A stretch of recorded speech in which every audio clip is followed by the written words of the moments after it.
Hello and welcome to Macy Cooks.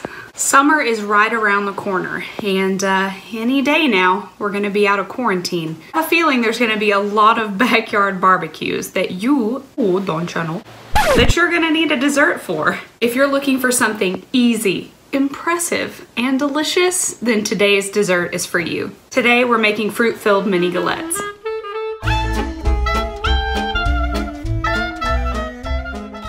Now before we begin, make sure to hit the subscribe button and also press that little bell button so you get a notification anytime I upload content. Pie crust is one of those things that intimidated the heck out of me when I first started baking. Truth be told, it's probably one of the easiest things you can make for a dessert. We are going to begin with 1 1/4 cups of all-purpose flour in a food processor. Now, if you don't have a food processor, you can use a blender. I've done that too. You can just pulse it. If you don't have either of those, you can just cut the butter in, sort of like I taught you how to do in the biscuit recipe, which I will link. Next up, we are going to add 1 stick of unsalted butter, very cold, or a 1/2 cup. I've cubed mine up, but that's not necessary. I mean, they are all going into the food processor anyhow, but it just makes it a little bit easier to get it chilled. Up next, we are going to add 1 tablespoon of granulated sugar. Also, if you're wanting to do a savory pie, like a pot pie, for instance, or even like a hand pie filled with meat, just reduce the sugar from 1 tablespoon down to a teaspoon. To this pie crust, I'm also going to add 1 teaspoon of kosher salt. Then turn it on the dough setting if you have it, otherwise just on low. Finally, for this dough comes the most important part. We are going to add 1/4 cup of very, very cold water. Now we're just going to drizzle that in. We're not going to dump all of it all at once.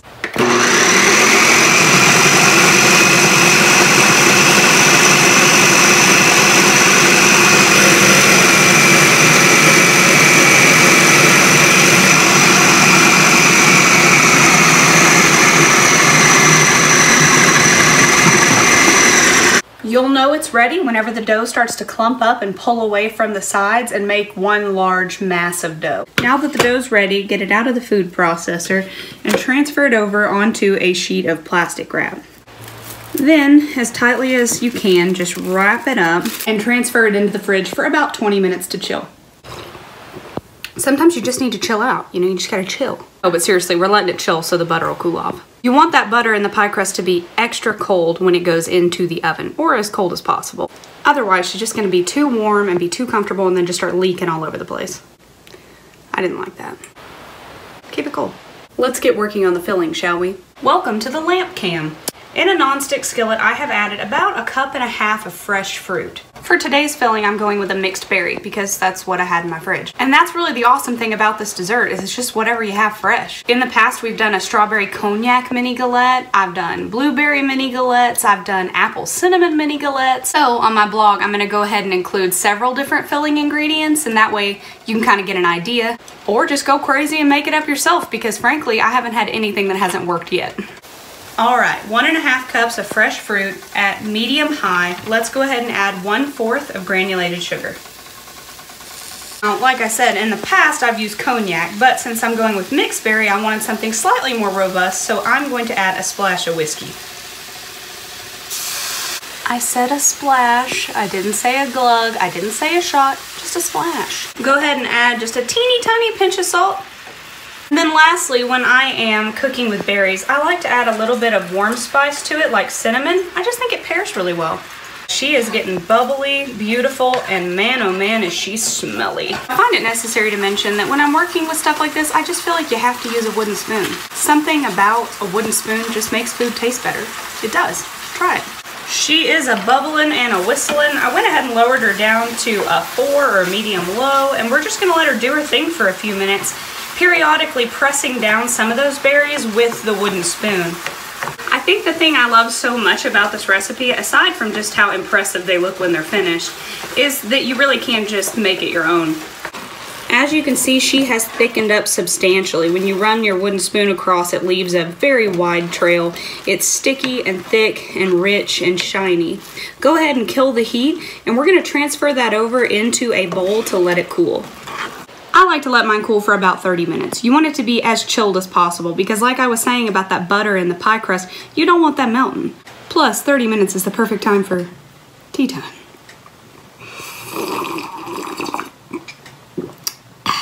on a more serious note, go ahead and preheat the oven to 400, okay? You guys just can't take baking seriously. Get it together. Get your baking sheet ready. You can use parchment paper, but I'm using a Silpat today. And also, if you have a rolling pin, grab it because it'll make the next step much easier. For our mini galettes, we're going to be cutting them into circles and then rolling them out. So go ahead and pick whatever size you want to start with. I've always just used a Chimay glass, but so just, you know, whatever size a Chimay glass is. 3.5 inches? 3.5 inches or Chimay. Blazing right along. Go ahead and flour your work surface. Not a whole lot, but just enough. You know, just enough. You know what that measurement is. Enough. Retrieve your dough from the ice box. Slap her on down. Grab your rolling pin and just flour her on up and begin to roll it out. We're not going for any particular size. This isn't a super strict recipe. It's more about the thickness of the crust that you want to be concerned about. You want to get it to about 12 by 12 or, you know, just a circle. But way more important than that, you want it to be about this thickness. Take your Chimay glass or whatever you're cutting with and just start punching these babies out, you know, punch them out. I got 6 out of that first go around, so I'm going to transfer the remaining dough back into that plastic wrap and back into the ice box so she can chill out while we move on to the next step. Stampeding right along, add a tiny bit more flour to your work surface and go ahead and grab your first mini galette. Also, grab your filling as well as a tablespoon. Take your rolling pin and just gently roll out that circle. You are going for about 5 inches in diameter. Now here's the deal. I can already hear you panicking over the next step. It's gonna look slightly complicated, but it's not. However, you're going to mess the first one up. Accept it now, it will most likely look like trash. But without even a single hour of counseling, you'll move past it, I promise. Take 1 tablespoon of your filling and transfer it into the center of your little galette. Take a breath. Here we go. Using your thumb and index finger on both hands, press one side down while folding the other side over. Fold in, press over. Fold in, press over. Fold in, press over. Fold in, press over. When you have it just right, it's gonna sort of look like a pinwheel, really. You're gonna have these little folds that come over, making a star shape with 1, 2, 3, 4, 5 points. Did you stress out? Stop it, I'm serious. And for the record, even if they turn out ugly, they're gonna be delicious, so it's okay. But they won't because you've totally got this. Transfer that one over to your baking pan and let's try one again. Tablespoon of filling, tuck in, fold over. Tuck in, fold over. Tuck in, fold over. Once you have those 6 prepared and on the baking sheet, put it in the refrigerator, pull out the other half of the dough and repeat the process. Also, if you want, this pie crust recipe works great for a larger pie. You would just split it in half and use 1/2 for the bottom and 1/2 for the top. Once you have them all rolled out, it should make 13, which is great because that's one for you to eat and no one has to know. Pull the tray out of the fridge, transfer the rest of them onto the tray, and then put them back in the fridge, all of them, for about 20 more minutes. Oh, and don't freak out that they're close together because they're not going to spread out very much, and also if any of that jelly oozes out, it's kind of a good thing because it'll create a jelly crust on the bottom, which is delicious. Don't panic if you don't end up with 13. There's been plenty of times that I've ended up with 12, 11, or 14. But if you are one of the lucky... drumsticks. And why wouldn't it be? But if you're one of the lucky ones who ends up with extra filling, for the love of Spam, save it. Because you can put it on pancakes in the morning. It's been 20 minutes. We're going to transfer our baker's dozen into a 400-degree oven for about 20 minutes. A lot of 20s going on in this recipe. 20 minutes, 20 minutes, 20, 20, 20, 20, 20, 20, 20. Killing it today, guys. It's been 20 minutes. I can't wait to show them to you.